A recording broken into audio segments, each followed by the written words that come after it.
Welcome viewers, welcome to our channel switch Sanjay. আজকে আমরা একটা আর্কিটেকচার অর্গানাইজেশনের ভেরি ইম্পর্টেন্ট জিনিস নিয়ে আলোচনা করতে যাব। তোমরা সবাই জানো খুব important, that is call cache memory. আমাদের ডিসকাশনে অনেকের এই ক্যাশ মেমোরি সম্পর্কে অনেকগুলো ডাউট থাকে। ডিফারেন্ট কাইন্ড অফ ক্যাশ নিয়ে আমরা আলোচনা করব, and at the same time আমরা ক্যাশ ম্যাপিং টেকনিক, যেটা খুব ক্রুশিয়াল, সেটা পড়বো। ক্যাশ মেমোরিতে যে প্রবলেমসগুলো আছে সেই প্রবলেমসগুলোকে দেখবো, and at the same time সেই প্রবলেমগুলোকে কীভাবে রিজলভ করতে হয় অ্যাডভান্স আর্কিটেকচার সিস্টেম দিয়ে বা অ্যাডভান্স প্রোটোকল সিস্টেম দিয়ে, সেগুলো আমরা এই ডিসকাশনের মধ্যে ইনকর্পোরেট করব। সো আজকে আমরা দেখে নিই যে ক্যাশ মেমোরি বিষয়বস্তুটা কী, কেন এটা কি কাজে লাগে, বা কতটা আমাদের আর্কিটেকচার অ্যান্ড অর্গানাইজেশনকে ক্যাশ মেমোরি সাপোর্ট করে, কতটা প্রসেসরের থ্রুপুটকে বাড়াতে সাহায্য করে, পারফরমেন্সকে বাড়াতে সাহায্য করে, বা আদৌ করে কিনা, সেই জিনিসটা আমরা আজকে দেখে নেব যে ক্যাশ মেমোরি জিনিসটা কি। তো ফার্স্ট অফ অল আমরা বলে রাখি যে মেমোরি হায়ারার্কিতে আমাদের আজকে ডিসকাশন হচ্ছে ক্যাশ মেমোরি। আমরা যদি প্রসেসর আর্কিটেকচার দেখি বা মেমোরি হায়ারার্কি দেখি, তো আমরা মেমোরি হায়ারার্কিতে সব জায়গায় এরকম একটা পিকচার পাই যে এক জায়গায় একদম টপে থাকছে রেজিস্টার, তারপর থাকছে ক্যাশ মেমোরি। রেজিস্টার বলতে সিপিইউ রেজিস্টার, আমরা রেজিস্টার সেগমেন্টে আলাদা ডিসকাস করব সিপিইউ রেজিস্টার নিয়ে। ক্যাশ মেমোরি, তারপর থাকছে র্যাম, অ্যান্ড তারপর থাকছে হার্ড ডিস্ক ড্রাইভ। অ্যান্ড যত আমরা ওপর দিকে উঠি তত আমাদের পারফরমেন্স বাড়ে, অ্যান্ড যত আমরা নিচের দিকে নামি তত আমাদের ক্যাপাসিটি বাড়ে। আমরা জানি যে এই মেমোরি ক্যাপাসিটির যত ওপর দিকে উঠবো তত আমাদের কস্টও বাড়ে, আবার যত নিচের দিকে নামবো তত আমাদের ক্যাপাসিটি কস্ট কমে এবং ক্যাপাসিটি বাড়ে, কিন্তু পারফরমেন্সটা ডিগ্রেড করে, স্লো হয়। অর্থাৎ সিপিইউ রেজিস্টার সিপিইউর সাথে থাকে, it is at per CPU স্পিডে কাজ করে, এবং ক্যাশ মেমোরিও পার্ট অফ প্রসেসর, এও এখনকার দিনে পার্ট অফ প্রসেসর, এও অ্যাট পার সিপিইউ স্পিডে কাজ করে। র্যাম ক্যাপাসিটিভ ডিভাইস, এবং সেক্ষেত্রে র্যামটা একটু স্লো কাজ করে, আর হার্ড ডিস্ক বা ম্যাগনেটিক ডিস্ক অনেক স্লো কাজ করে, কিন্তু হার্ড ডিস্কের ক্যাপাসিটি আমরা বেশি, এবং আমরা হার্ড ডিস্কে পার্মানেন্টলি ভ্যালুকে স্টোর করে রাখতে পারি, ওয়্যারএস আমরা র্যামে কিন্তু পার্মানেন্টলি স্টোর করে রাখতে পারি না। সো আমাদের আজকে বেসিক ডিসকাশন হচ্ছে গিয়ে ক্যাশ মেমোরির ওপরে। সো ক্যাশ মেমোরি কীভাবে আর্কিটেকচার অর্গানাইজেশনকে সাপোর্ট করে বা আর্কিটেকচার অর্গানাইজেশনটাকে এনহ্যান্স করে, তো আমরা সেটা দেখে নেব। নাও ইন জেনারেল কেসেসে কি হয় যে প্রসেসর বা সিপিইউ অ্যান্ড র্যাম, এদের মধ্যে ডেটা ট্রান্সফার বা ডেটা কমিউনিকেশন বেসিক্যালি হয়ে থাকে সিপিইউ অ্যান্ড র্যামের মধ্যে। তো সিপিইউ র্যামকে রিকোয়েস্ট করে ডেটা বাসের থ্রু দিয়ে, র্যাম সিপিইউকে রেসপন্স করে। অর্থাৎ কোনো ডেটা ফেচ করতে হলে আমরা জানি যে store program concept, that is after von Neumann architecture everything is store program concept, and data store হয়, দেন সিপিইউতে ফরওয়ার্ড হয় প্রসেসিংয়ের জন্য।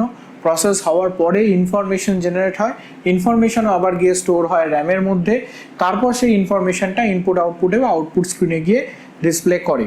So store program concept. So continuously CPU must communicate with RAM, র্যামের সাথে কমিউনিকেশন করতে থাকবেই। And এখন যেহেতু আমাদের মেমোরি আর্কিটেকচারের মধ্যে সাধারণত দু ধরনের মেমোরি হয়, একটা হচ্ছে ডি র্যাম আর একটা হচ্ছে S RAM. D RAM is a dynamic RAM. Dynamic RAM সাধারণত ক্যাপাসিটিভ ডিভাইস দিয়ে তৈরি হয়, এবং যখনই ইলেকট্রিক্যাল সিগন্যাল আসতে থাকে তখনই এই ডি র্যামটা ডিসচার্জ অ্যান্ড চার্জিং কন্টিনিউয়াস বেসিসে হতে থাকে, এবং তার ফলেই কিন্তু এই র্যাম যে আমাদের অ্যাকচুয়ালি যেটা র্যাম বা মেন মেমোরি, যেটা সেই মেন মেমোরিটা ডি র্যাম টেকনোলজিতে তৈরি হয়। সো দ্যাট ইজ, এটা একটা ক্যাপাসিটিভ ডিভাইস চার্জিং অ্যান্ড ডিসচার্জিংয়ের মধ্যে দিয়ে কাজ করে। সুতরাং প্রসেসরের থেকে এ অনেক স্লো কাজ করে, বা কম্পেয়ার টু প্রসেসর এ কিন্তু অনেকটা স্লো কাজ করে। এস র্যাম যেটা, which is call static RAM, static র্যামে কিন্তু এরকম চার্জিং ডিসচার্জিংয়ের কনসেপ্ট হয় না, বা static RAM is much faster than the dynamic RAM.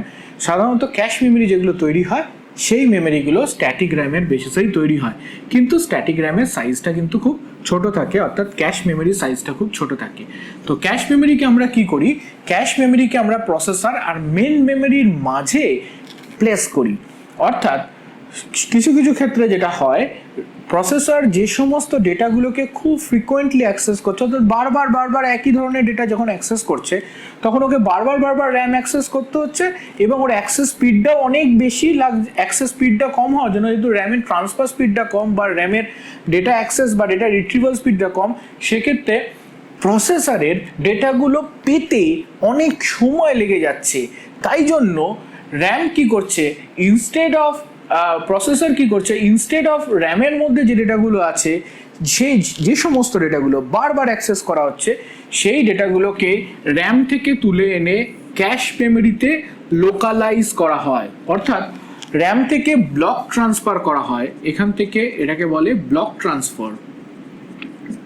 So র্যামে আমরা ব্লকে র্যামটাকে ভেঙে নিই, অর্থাৎ যে ব্লকটা ফ্রিকোয়েন্টলি অ্যাক্সেস হচ্ছে সেই ব্লকটাকে তুলে এনে আমরা ক্যাশ মেমোরিতে ব্লকটাকে প্লেস করব, অর্থাৎ র্যামের ব্লকটাকে কোনো একটা ব্লককে এনে আমরা ক্যাশ মেমোরিতে প্লেস করব। অর্থাৎ র্যামে যে ব্লকটা আছে সেই ব্লকটা রেফার করা হচ্ছে ক্যাশ মেমোরিতে বা লোকালাইজ করা হচ্ছে ক্যাশ মেমোরিতে। This phenomenon is known as locality of reference. অর্থাৎ এই ব্লকটা আমার ক্যাশ মেমোরিতে এসে যখন পুট আপ করা হচ্ছে তখন প্রসেসর কি করছে, বারবার র্যামকে অ্যাক্সেস করার বদলে এখন ক্যাশ মেমোরিকে অ্যাক্সেস করছে। And cache memory access, believe me, it is much faster than the RAM. অর্থাৎ ক্যাশ মেমোরিতে অনেক স্পিডে প্রসেসরের সাথে ডেটা কমিউনিকেশন করে নিতে পারছে, কারণ এটা SRAM দিয়ে তৈরি। It is as fast as CPU।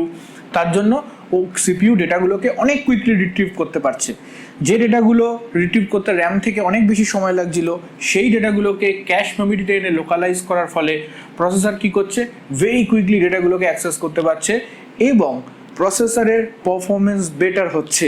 অর্থাৎ একটা ডেটা অ্যাক্সেস করতে যদি র্যাম থেকে 2 সেকেন্ড করে সময় লাগছিল, সেই ডেটাটা যদি ক্যাশ মেমোরিতে থাকে তাহলে 0.5 সেকেন্ড করে, ধরা ফর অ্যান ইনস্ট্যান্স 0.5 সেকেন্ড করে সময় লাগছে, আরও অনেক কম সময় লাগছে। তার জন্য আমার স্পিডটা এনহ্যান্স হয়ে যাচ্ছে। যদি ওই ডেটাটা 5 বার অ্যাক্সেস করে তাহলে ফর অ্যান এক্সাম্পল আমার র্যামকে অ্যাক্সেস করতে 10 সেকেন্ড টাইম লাগছে, আর যদি ক্যাশকে অ্যাক্সেস করে তাহলে 2.5 সেকেন্ড সময় লাগছে। Just for an example instance বললাম, এটা মিলি সেকেন্ড, ন্যানো সেকেন্ড অর্ডারে হয়, সেকেন্ড অর্ডারে হয় না। সো যাই হোক, এখান থেকে ক্যাশ মেমোরি অ্যাক্সেস করার ফলে ডেটাগুলো অনেক ফাস্টার হচ্ছে। কিন্তু অ্যাজ উই সেড যে ক্যাশ মেমোরি সাইজটা অনেক ছোট হয়, আমি র্যামের সমস্ত ডেটাকে ক্যাশ মেমোরিতে তুলে এনে রাখতে পারবো না। র্যাম সাধারণত এখন 8GB, 4GB, 6GB এরম সাইজের র্যাম হয়, কিন্তু ক্যাশ মেমোরি হয় MB-তে। সুতরাং সব ডেটাকে তুলে এনে রাখা সম্ভব নয়। কিছু ব্লক অফ ডেটাকে আমি এখানে ট্রান্সফার করে রাখতে পারবো বা কিছু ব্লক অফ ডেটাকে আমি এখানে রাখতে পারবো। তাই ইট ইজ নট দ্যাট যে প্রসেসর কনসিস্টেন্টলি সব ডেটা ক্যাশ মেমোরি থেকে পাবে।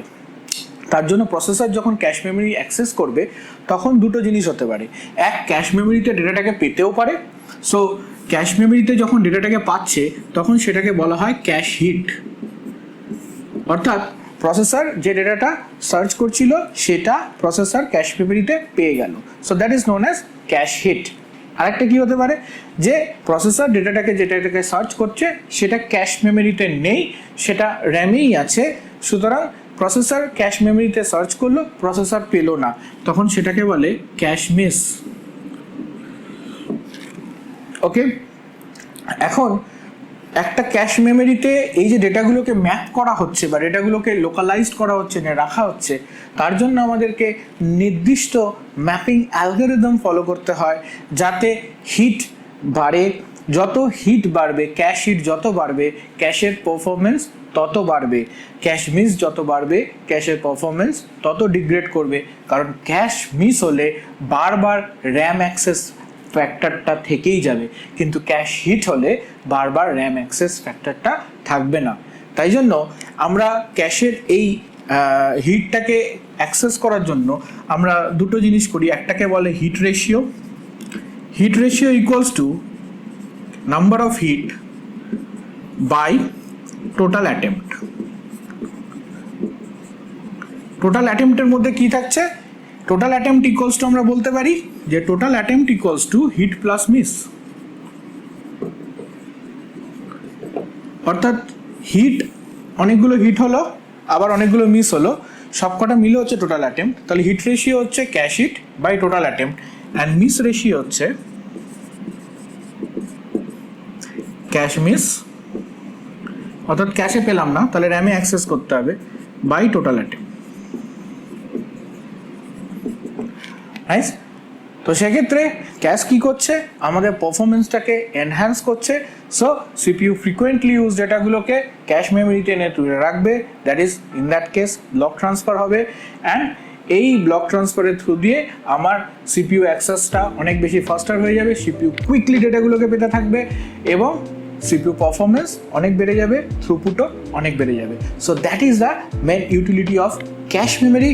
In the later class we will discuss about the different kind of cache memory and the mapping technique. So stay tuned, watch our video, and if you are the first viewer then please subscribe our channel and share with your friends. Thank you very much. Thank you for watching.